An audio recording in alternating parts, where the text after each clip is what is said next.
బళ్ళారి చిత్రం movie team అయితే మన ముందు ఉన్నారు. సో కొన్ని ఇంట్రెస్టింగ్ విషయాలు అడిగి తెలుసుకుందాం. నమస్తే అండి. నమస్తే మేడం. డైరెక్టర్ గారు, ఈ మూవీలో హీరో కృష్ణ గారిని తీసుకోవడానికి రీజన్ ఏమైనా ఉందా? రీజన్ అంటూ ఏం లేదు మేడం, అంటే క్యారెక్టర్ కరెక్ట్గా సూట్ అయ్యాడు తీసుకున్నాను. థియేటర్లో మూవీ ఎలా ఆడుతుంది అనుకుంటున్నారు? బాగుంది మేడం, రెస్పాన్స్ బాగుంది. ఓకే, ఎన్ని మూవీస్ తీశారు మీరు ఇప్పటి వరకు? ఇదే ఫస్ట్ మూవీ మేడం. ఫస్ట్ మూవీయా? మీరు ఇప్పటి వరకు ఎన్ని మూవీస్ చేశారు? ఫస్ట్ టైం ఫస్ట్ మూవీయా? మీరు 7 movies completed. ఎన్ని మూవీస్ తీశారు? First one Tea Break and second one is Meghana. అందులో చిత్రం singer villain Meghanapuram 1818 and cross road Kedar Shankar గారిది అండ్ ఇంద్రావతి సుమన్ గారు అన్నపూర్ణమ్మ గారు వీళ్ళ ప్యాడింగ్ ఉన్నారు. నెక్స్ట్ చంద్రకళ ఆర్ట్స్లో ఆకర్షణ అనే ప్రాజెక్ట్ ఫస్ట్ షెడ్యూల్ అయిపోయింది, సెకండ్ షెడ్యూల్ పెండింగ్ ఉంది. అండ్ నెక్స్ట్ వచ్చేసి అనకాపల్లిలో రజనీ కళ్యాణం అనే ప్రాజెక్ట్ స్టార్ట్ అయింది అండ్ దిస్ వన్. ఓకే, మూవీలో ఏమన్నా ప్రాబ్లమ్స్ ఫేస్ చేశారా? హిప్ ప్రాబ్లమ్స్ అంటే ఇదే కాదు, ఇప్పటివరకు మీరు తీసిన మూవీస్లో ఏదైనా అంటే లొకేషన్ పరంగా అయితే ప్రాబ్లమ్స్ ఉంటాయి ఒక్కొక్క దగ్గర ఒక్కొక్క అడవిలో వెళ్ళి షూట్ చేసేవి కూడా ఉంటాయి, వాటర్ కూడా ఫెసిలిటీస్ లేని వెళ్ళి దగ్గర షూట్ చేసేసి ఉంటాయి, అవన్నీ ఫేస్ చేశాను. ఈ మూవీ తీసినప్పుడు మీరు బాగా ఎంజాయ్ చేశారా? Yeah done. డైరెక్టర్ గారు, ఎన్ని రోజులు పట్టిందండి మీకు ఈ మూవీ తీయడానికి? అంటే ఆర్ మంత్స్ ఆర్ ఇయర్స్ అలా? మూవీ తీయడానికి అయితే 1 year పట్టింది మేడం. 1 year పట్టిందా? ఇంకా నెక్స్ట్ ఏమైనా ప్రాజెక్ట్ ఉందా మీకు? నెక్స్ట్ డిసెంబర్లో స్టార్ట్ చేద్దాం అనుకుంటున్నాను. అందులో అరే మన సుష్మా గారు కూడా యాక్ట్ చేస్తున్నారు. మన సుష్మా గారు యాక్ట్ చేస్తారా దాంట్లో కూడా? అవును. మరి హీరోని ఎవరు తీసుకుందాం అనుకుంటున్నారు? హీరోలు కొత్త వాళ్ళు ఉంటారు మేడం. మన కృష్ణ గారిని తీసుకోవాలి. కృష్ణ గారితో చేశాం కదా మేడం, మళ్ళీ చేస్తాం. అంటే వెంటనే కాకుండా సినిమా గ్యాప్ ఉంటే బాగుంటుంది. ఈ మూవీలో మీది ఏ క్యారెక్టర్ అండి? అంటే మీ రోల్ ఏంటి? నా role director role. Director రోలా?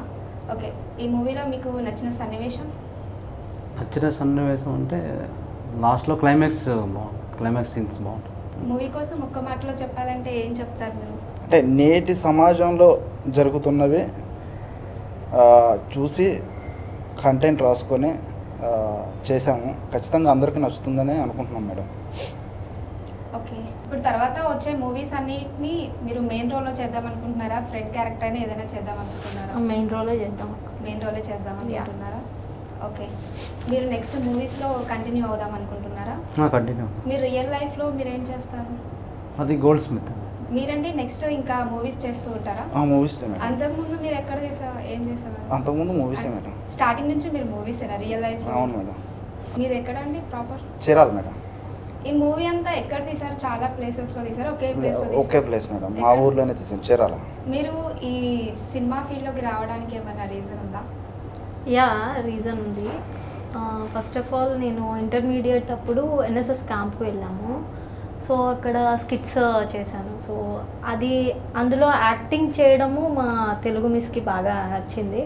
So తను అప్పుడే చెప్పింది, you become a good actor and so దాని త్రూ తర్వాత స్టడీస్ కంప్లీట్ అయినాక మోడలింగ్ చేశాను. సో మోడలింగ్స్ త్రూ ఆఫర్స్ వచ్చాయి. మీ స్టడీ కంప్లీట్ అయిపోయిందా? ఎక్కడి వరకు చదువుకున్నారు? Degree BSc computers. మీరు ఎవరిని ఇన్స్పిరేషన్గా తీసుకున్నారు మూవీ ఫీల్డ్లోకి రావడానికి? అంటే అందరూ ఆల్మోస్ట్ బాగా యాక్ట్ చేస్తారు, బట్ యాక్టింగ్ అనే కాదు, నార్మల్గా మంచిగా అంటే ఎంత ఎత్తుకు ఎదిగినా కూడా చాలామంది నార్మల్గా ఉంటారు. సమ్ లైక్ నాని గారు అండ్ ప్రభాస్ గారు ఇలా. అయితే ఇప్పటివరకు ఈ మూవీకి ఎన్ని ప్రమోషన్స్ చేశారా? యా, ఎన్ని చేశారు? 8 ఇంటర్వ్యూస్ అయినాయి. యా. ఓకే, ఈ మూవీలో సాంగ్స్ బాగున్నాయి అనేసి అన్నారు. ఒక సాంగ్ బాగుంది అన్నారు, ఏంటి ఆ సాంగ్? అది హీరో గారు పాడతారండి. పాడండి. అది లిరిక్ గుర్తులేదండి. అది నీ సినిమాలో లిరిక్ గుర్తులేదని చెప్పకూడదు. ఈ రోజు చూస్తూ నిన్నే ఒక సాంగ్ వస్తుంది, అది పాడండి ఒకసారి. రోజు చూస్తూ నిన్నే నాలో ఏదో మాయ జరిగి నా గుండెల్లో నేను వస్తుంది సంథింగ్. అది ఇక్కడ కొద్దిగా సాంగ్ ప్రమోషన్స్ చేశారా? సాంగ్స్ ప్రమోషన్ చేశాను. ఆల్ ది బెస్ట్ మీ అందరికీ. ఇంకా చాలా అవకాశాలు రావాలని చెప్పేసి కోరుకుంటున్నాను. చూస్తూనే ఉండండి voice monkeys media. Thank you for watching. Bye bye.